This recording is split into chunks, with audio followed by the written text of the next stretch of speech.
Start whenever. All right, I'm Mcguire Dean. My nomination for the All-American Sports Hall of Fame is Cool Papa Bell.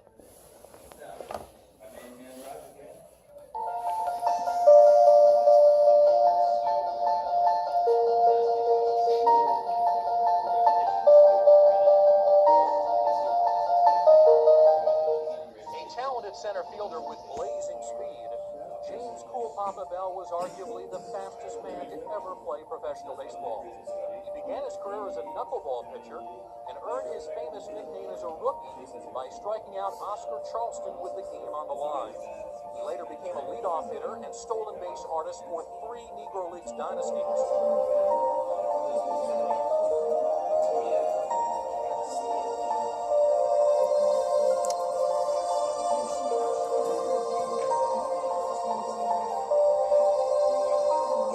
I'm finna put the hit and run on it. You got to holler this out. Finna put the hit and run on it.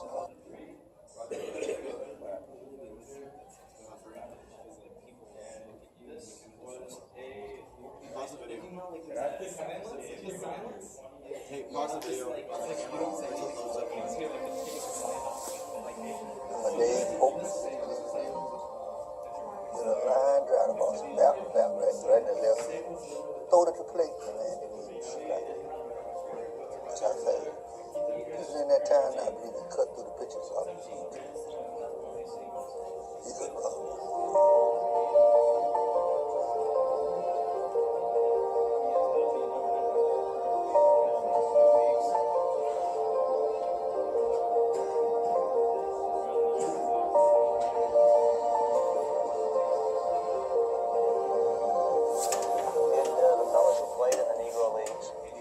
sometimes playing in the major leagues, or was that just so far removed that you never thought it was possible?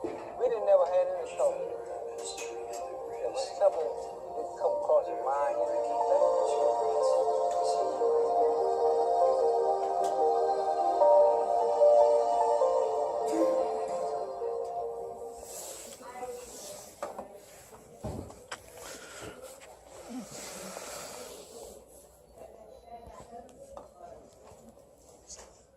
So obviously, that's my nomination. Said that already. Cool Papa Bell. He was dedicated to baseball. He played 24 seasons in the Negro Leagues, which wasn't a very easy thing, which is a testament to his personal strength. The 1920s to the 1940s, obviously African Americans went through some pretty hard troubles. He also played for the right reasons. Played for the love of the game and not for money or fame, because they didn't pay a lot for him to play in the Negro Leagues. 24 years is the amount of time he played. He played 20 seasons in the USA in the summer, 4 abroad, and then 24 winter seasons in California and Mexico. And then 23 players in the major leagues have ever played more than 24 seasons in professional baseball. And sadly, Cool Papa's not on that list because he never got the chance. He also displayed elite statistics, showing off his speed, stealing 175 bases in 200 games in one season. And he also batted .341, career lifetime. Although .316 is what the Hall of Fame has him at, many players he played with and coaches that coached him agree it was much higher than .316. But they didn't keep stats very well in the Negro Leagues because if the scorebook guy forgot the scorebook, they just didn't keep stats. And then he never batted under .300 in his career, even topping .400 sometimes. Testament to his speed is Jesse Owens, the Olympic track runner, would come to Negro League games to race players, and he refused to race Cool Papa Bell in fear of losing. There's a little fact about him. He could run around the bases in 13.3 seconds, which is 0.2 seconds faster than the previous record. And according to Bell, he could do it on 12 on a dry day, but it was raining the day he broke the record.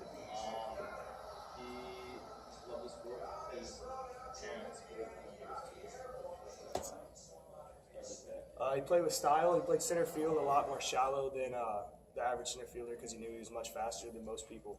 So he could track down the balls behind him, and he refused to let a ball drop in front of him. He also used his speed to boost his average by slap hitting and bunting in situations that most people wouldn't expect.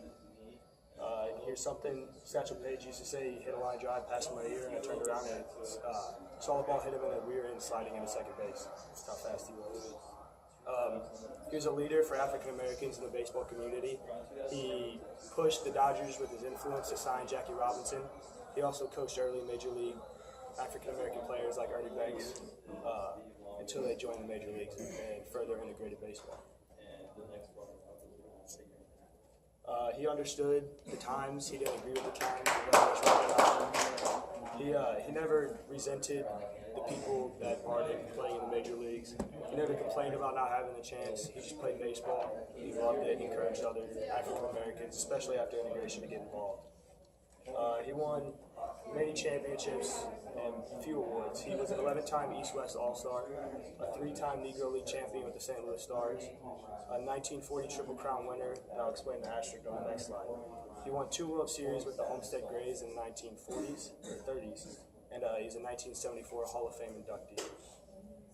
Cool Papa on integrity. He didn't have a chance to play in the major leagues, and he accepted his fate. He accepted the results, and he respected it.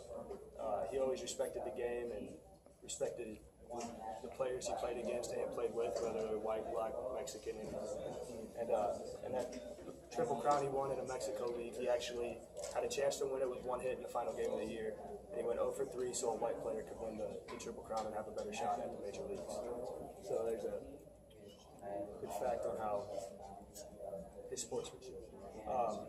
And it's no surprise he's in the Hall of Fame. He's the 65th best baseball player of all time, according to MLB.com.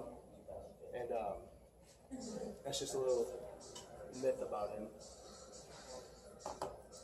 He could run out of one hopper to the pitcher, which, as we all know, is pretty much impossible unless the pitcher makes an error. Here's a quick look at his career. He was a 3-time Negro League champion with the St. Louis Stars from 1922 to 1931. In 1933 to 1937, he played for the Pittsburgh Crawfords with Satchel Paige, and that's where a lot of the stories about his speed come from. From 1938 to 1942, he played internationally in the Mexican leagues, and to finish out his career, he played with the Homestead Grays. Let me go back a slide.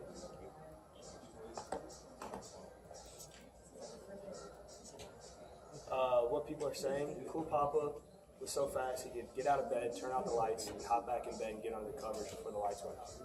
Josh Gibson said that he was one of the best catchers in baseball history in the Negro Leagues. He once hit a line drive right past my ear, and I saw the ball hit him in the rear end, sliding into second. Satchel Paige said that. And Cool Papa, his greatest thing that ever happened to him in his baseball career was watching Jackie Robinson make it good in the Major Leagues. Here's a quote from him. They used to say, if we find a good black player, we'll sign him. Dave's line. Any questions? How can you compare him to the white players of his time if he was never actually able to play against them? The Negro Leagues, 200 games, he stole 175 bases. 200 games is a lot of games because the Negro League player or teams would barnstorm around the country and play major league teams, play minor league teams. So they played white players, but just not all the time. So his career average against major league teams was in the upper threes, near 360. So that's how he compares to major league pitching.